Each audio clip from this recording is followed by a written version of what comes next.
मित्रांनो, आज मी जी ऍक्टिव्हिटी सांगणार आहे ती आहे पहिली आणि दुसरीच्या मुलांसाठी.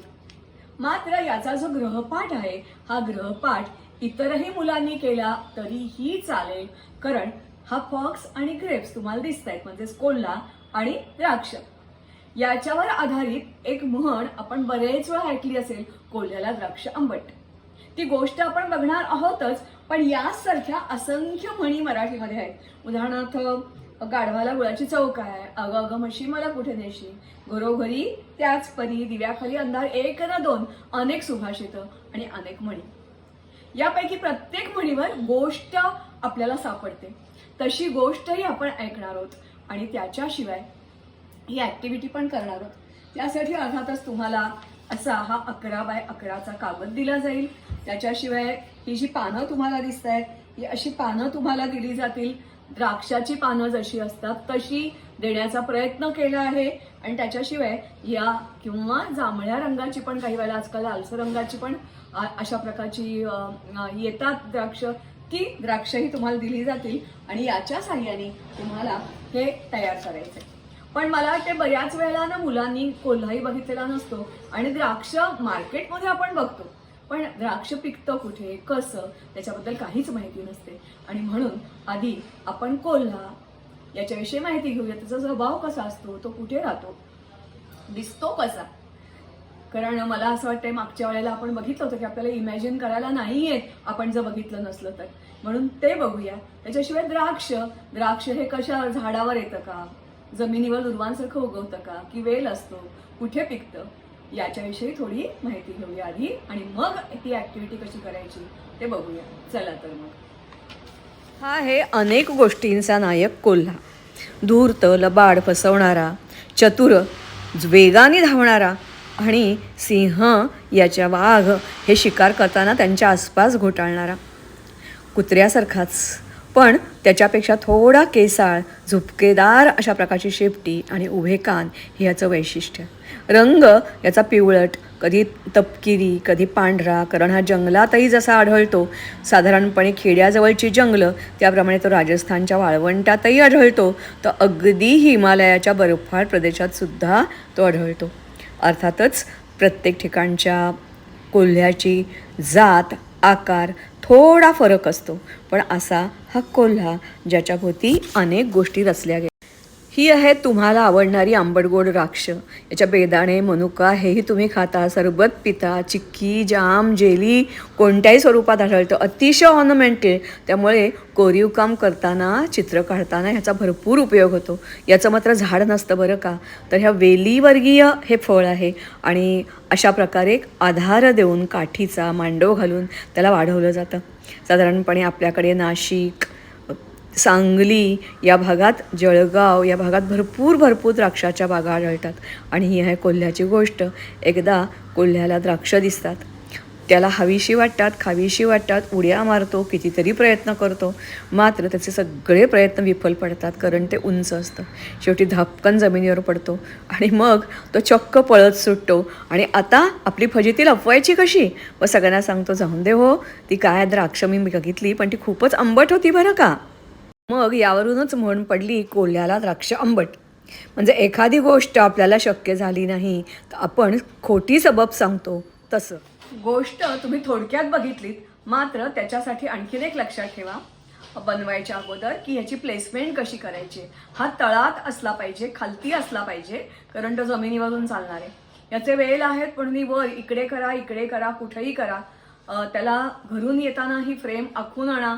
हवं तर तिथे फॉक्स आणि ग्रेप्स लिहिलं तरी चालेल.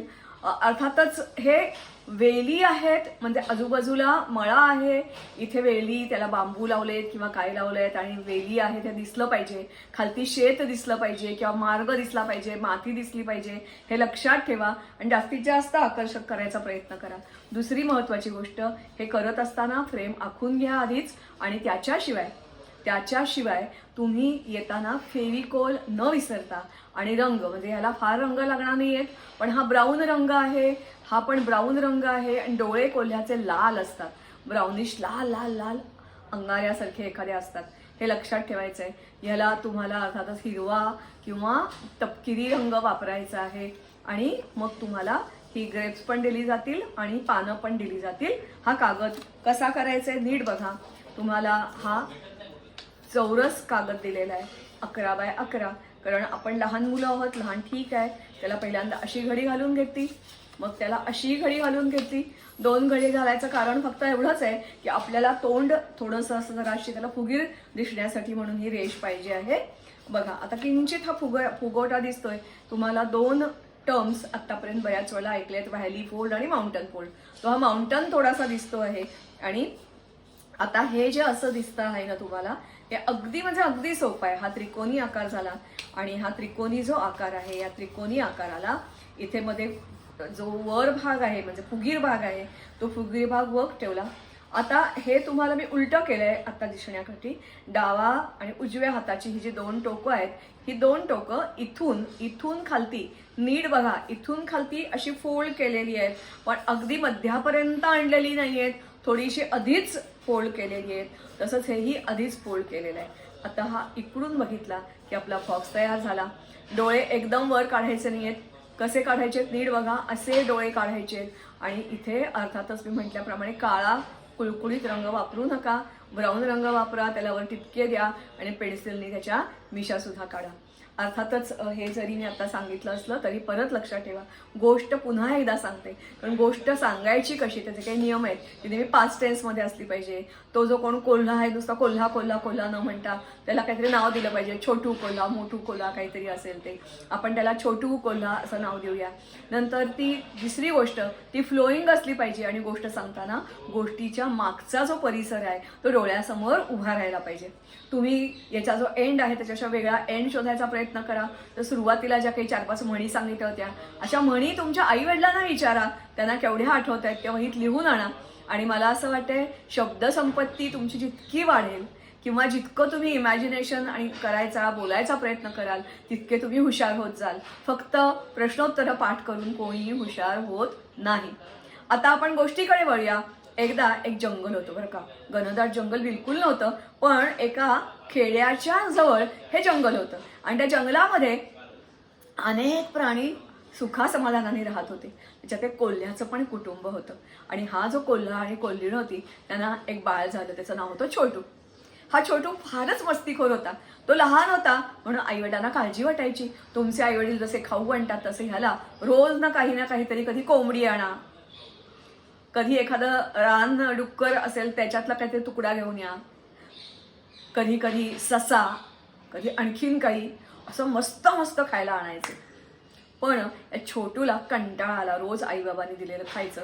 आणि त्याला मग किती खेळणार, किती मस्ती करणार आजूबाजूच्या मित्रांच्या. एक दिवस त्याला नाही आपण आईवडील आणतात तरी कुठे चला व्हेंचर करूया, आपण शोध घेऊया, म्हणून तो बाहेर पडला. मात्र जंगलात जायच्या ऐवजी तो खेड्याच्या दिशेनेच गेला. चाललाय त्याला एकदम मजाच वाटली. अरे हे तर मी बघतो राहतो त्याच्याशी खूप वेगळंच जग आहे सगळं. छोटी छोटी घरं लांब दिसत आहेत, टेकड्या दिसत आहेत, आणखीन चक्क दोन्ही बाजूला शेतं दिसत आहेत. त्या शेतामध्ये कुठे ज्वार लावली आहे, कुठे गहू लावलाय, कुठे बीट, कुठे गाजर, कुठे रताळी, कुठे मुळा, काय काय फ्लॉवर, कोबी. त्याचं मन अगदी भरून गेलं. त्याचं तोंडाला पाणी सुटलं. त्याला म्हटलं मला मिळालं तर, पण मिळणार कसं. छान फेन्स केलं होतं आणि त्याला तारा लावलेल्या होत्या. त्या सुद्धा कशा होत्या, काटेरी तारा होत्या. बापरे, काही ठिकाणी काटेरी झुडपच अशी तिथे लावून ठेवली होती. जाणार कसात, वास तर येत होता, आणखीन तोंडाला पाणी सुटत होतं. एवढ्यात तो आणखीन पुढे गेला आणि वा, आता त्याला आश्चर्यच दिसलं. चक्क एका शेताला थोडीशी फट होती, फाटक जरा उघडलेलं होतं आणि आत चक्क द्राक्षाचे वेल होते. काही पिवळी, काही हिरवी, अशी लाल लांब लांब. तो बघूनच हरकून गेला. एक फेरफटका मारला. नुसतं काय असं, आपण इथली काहीतरी द्राक्ष बरोबर घेऊन जाऊया ना. त्यांनी असं हात वर करून पहिला नाही जमलं, मागच्या खुरावर उभा राहिला आणि हात वर केला. तरी नाही. परत तो बघतोय. बरं त्याला त्या बांबूवर चढणं तर शक्यच नव्हतं. छोटू होता तो, त्याचा हात काही पुरत नव्हता. तरी म्हणते चला आपण उडी मारून बघूया ना. तरी उडी मारली, 1 2 3 उड्या मारून थकला. त्याला वाटलं मारता मारता उडी एखादं द्राक्ष पडेल तरी खाली, मला चव तरी कळेल कशी आहे ती. पण काही उपयोग झाला नाही. आणि मग शेवटी त्याला आता अगदी एकदा उड्या म्हणतात नाही, आता अगदी शेवटच्या 5च उड्या. आता मात्र मला द्राक्ष नाही मिळाली तर मग मी चक्क आणि चक्क घरी निघून जाणार आणि उद्या बघूया काही युक्ती सुस्ती आहे का. असं करता करता त्याने खूप खूप अगदी असं उडी मारली. एकदम उंच उडी गेली पण गंमतच झाली. फासकन खाली पडला. सगळा त्याचा भाग दुखावला गेला. बापरे, 2 मिनिटं उठताही येईना. मग मात्र कसा बसा तो उठला. आजूबाजूला बघितलं, कोणी बघितलं नाही ना आपली फजिती. आणि आता मात्र तो परत जंगलाकडे चुपचाप चालला बरं का. मात्र वाटेत एक गंमत घडली. त्याला असं काहीतरी आवाज आल्यानंतर त्याला तो राखणदार होता ना त्या मळ्याचा, तो येताना दिसला आणि तो म्हातारा होता. अशी काठी टेकत येत होता. अरे, खूप छान युक्ती सापडली की मला. मग दुसऱ्या दिवशी तो गुपचूप गेला. त्या पहारेकऱ्याची काठी त्याने हातात घेतली आणि आता मात्र त्याला द्राक्ष काढता आली.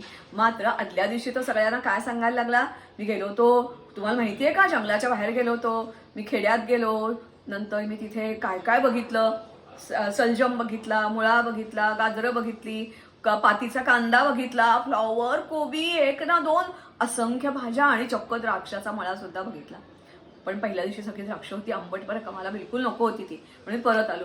दुसऱ्या दिवशी मात्र आता त्याला ही द्राक्ष मिळाल्यावर खूप आनंद झाला आणि मग तो आनंदाने घरी गेला. थोडी द्राक्ष खाल्ली आणि थोडी आईबाबांसाठी तो घेऊन गेला. मला असं वाटते हा जो मी आत्ता एंड सांगितला हा तुम्हाला नाही सांगितला जात. अशीच तुम्ही काही वेगळा एंड तुम्हाला करता येतोय का ते बघा. अधिक म्हणी गोळा करा आणि परत सांगते, न विसरता फेविकोल आणि कलर्ड पेन्सिल काही घेऊन या, काही स्केच पेन घेऊन या आणि मस्त ही ॲक्टिव्हिटी एन्जॉय करा. अशा प्रकारच्या गोष्टी जर तुम्हाला आवडल्या तर आपण नक्कीच याच्या पुढे आणखीन सुद्धा छान छान गोष्टी सांगायचा प्रयत्न करू. नमस्कार. आपण भेटतोय. पुढच्या आठवड्यातली ही ॲक्टिव्हिटी आहे आपली. नमस्कार. पालकांना विनंती की पालकांनी रोज अशी एक गोष्ट सांगायचं असं मुलांना ठरवा, तर त्यांची शब्दसंपत्ती वाढेल. तुम्ही विचारा प्रश्न त्याला, मीही याच्यावर प्रश्न विचारणार आहे बरं का, तेव्हा त्याची उत्तरं तुम्हाला देता आली पाहिजेत. जो उत्तरं बरोबर देईल त्याला बक्षीस सुद्धा आहे. तेव्हा वाट बघा बक्षीस मिळवण्याची प्रत्येकाने. नमस्कार. धन्यवाद.